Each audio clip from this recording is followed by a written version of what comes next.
News every 15 minutes, weather every 10, and sports twice an hour. Newstalk KGVO, AM 1290 and now 101.5 FM. You're listening to Montana Morning with Peter Christian. A grass fire consumes over 60 acres in a matter of hours yesterday up Miller Creek. Good morning, everyone. It's Montana Morning. It's Monday, September the 22nd, 2014. Right now we have 50 degrees under a mostly clear, but I should say smoky sky, because we do have a wildfire burning not far from Missoula.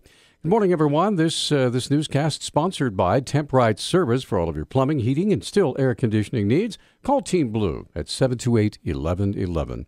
Our top story this morning, a grass fire that may have been started by a hot chainsaw took off on Sunday afternoon. It burned upwards of 60 acres in the upper Miller Creek area. Assistant Rural Fire Chief Brent Christopherson told me last night the initial call came in at about 2:30 p.m. Several agencies were called in to help battle the rapidly growing blaze. We called in assistance right away from DNRC, the Forest Service, Missoula City. We have Clinton, Frenchtown, Florence, East Missoula. A lot of folks here helping us. Christopherson listed the assets that fought the fire from the air. We had 3 helicopters on the fire, 2 single-engine aircraft, and then we had 2 heavy aircraft, so we had a combination of water drops and retardant to suppress this thing. Christopherson says some Northwestern energy lines that supply power to the Bitterroot were threatened, but crews were able to keep the fire away from those transmission lines as well as from nearby homes. As of about 8:30 last night, he said the fire was about 15 to 20% contained. Christopherson says the actual cause of the fire is under investigation and that no one has been injured, either fighting the fire or by the fire itself. Christopherson says the notion that the wildland fire season is over can now officially be put to rest. A Frenchtown man charged with felony attempted child prostitution has pleaded not guilty. The Missoulian reports 41-year-old Curtis Foster denied the felony count last Thursday in Missoula County District Court. Police say Foster tried to set up a sexual encounter with a 13-year-old girl. Court records say Foster contacted an undercover detective and exchanged calls and text messages about paying money for sex with an adolescent female. When Foster found out they were in a different county, police said he asked if there was a girl available in Missoula. He was one of 7 people arrested during a 4-day operation in August involving the Montana Internet Crimes Against Children Task Force. Foster has posted a $100,000 bond and is living in Missoula while his case proceeds. Last Friday, the Canadian company Algonquin Power and Utilities announced it had agreed to purchase Mountain Water from the Carlyle Group for $327 million. The announcement could radically impact the city's eminent domain lawsuit.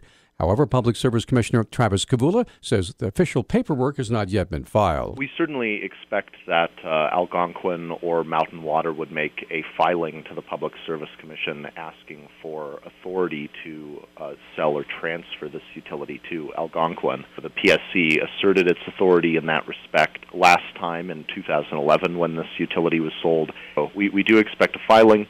None has been made, and I don't know when one will be made. Many have noted that the original sale of Mountain Water to Carlyle included a right of first refusal for the city of Missoula if the water company was sold again.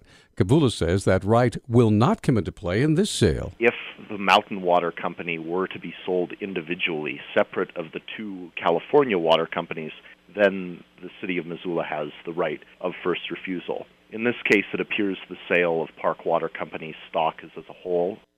Kavula says promises made by Carlyle when they bought Mountain Water will be taken into account during the sale to Algonquin Power and Utilities. Any process like this will include a thorough review of the record of the previous sale and transfer. And if a representation was made that turns out, in light of this transaction, to be misleading or untruthful, I know that's something I take very seriously. During the last sale back in 2011, Kavula was one of 3 commissioners agreeing to sell Mountain Water to Carlyle. Now, locally, on Friday, Mayor Engen was informed that the Carlyle Group had agreed to that sale to a Canadian company. Engen told KGVO News Friday afternoon that the announcement was both expected and a bit of a surprise. I certainly didn't expect to receive the email from the Canadian company that wants to buy Mountain Water. I didn't expect to receive that today, but we knew that they were shopping the company and we knew that there would be a buyer. We just didn't know who or when, so yes and no. Engen says the announcement changes nothing as far as Missoula's effort to obtain the water system in court through the process of condemnation. Frankly, it doesn't change a thing for us. This is an announcement on paper. There is no deal consummated, and we're going to continue to forge ahead with our effort to acquire the water system for public use. Engen says the city would continue the condemnation fight in court no matter who the legal owners might be. A West Yellowstone police chief who was fired after a state investigation found he selectively enforced the law and violated court orders will not face criminal charges. The Bozeman Daily Chronicle reports former Chief Gordon Berger's attorney, Brian Gallick, said Friday that the Gallatin County attorney will not file charges against Berger. After the investigation, the West Yellowstone Town Council in August confirmed a recommendation to end Berger's employment immediately. A former University of Montana student accused of multiple sex offenses appeared in Missoula Justice Court Friday via video from the jail. According to court records, 28-year-old Jeremy St. Goddard stands accused of 12 misdemeanor sex-related crimes.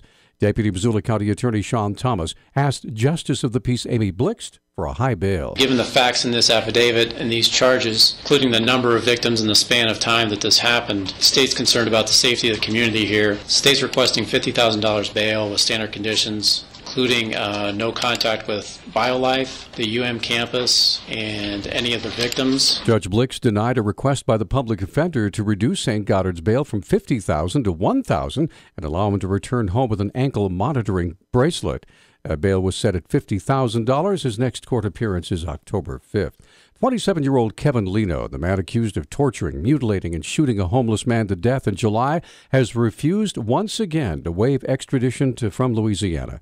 Missoula Sheriff's Department Detective Lieutenant Scott Newell said Friday that Leno informed officials of intentions before they could even be transported to a court hearing. He was going to go to a hearing, but they talked to him and he said, I'm not going to waive extradition. So they did not have that second hearing today. So we are in the process of trying to get a governor's warrant, and that takes about 4 to 6 weeks, according to our records office. Leno is facing charges of deliberate homicide for killing 32-year-old Gilbert Berry. The warrant process could take up to 4 weeks to complete before Leno could be brought back to Missoula to face those charges.